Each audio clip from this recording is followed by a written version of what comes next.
ही किरणे हाय त्याच लायकी कुत्र्या स्वतःला राखे बांधले म्हणून माझा हात पुढं करतायच. मग ज्योतीनं मला चॉकलेट दिल्यावर कसा नांगा पडला तुझा होय रे? अरे त्या ज्योतीला अक्का नाही, राखे बांधाय सोडून चॉकलेट देत बसले. अरे आम्हाला भाऊ मानतात.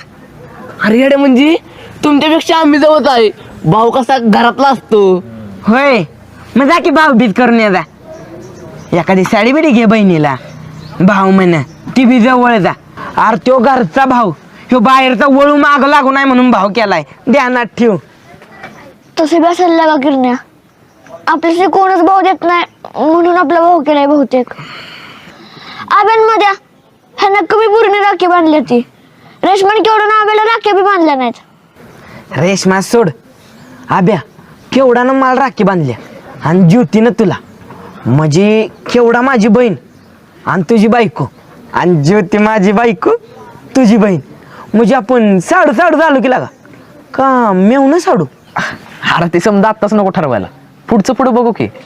असं कसं, 10वी झाली की आपण कामाला जाणार, मग पुरी बघणार, हो नाही होणार. त्यापेक्षा आत्ताच पसंत करून ठेवलेली बरी नाही वे. आणि ज्योतीपेक्षा या जगात कोण चांगली आहे वय तवा. नाही नाही, तिच्या जगात कोण आहे का? मग काय आब्या, ज्योती मला पटेल कर. हार पटेल की. आज पेन्सिल दिलास, उद्या पेन दे.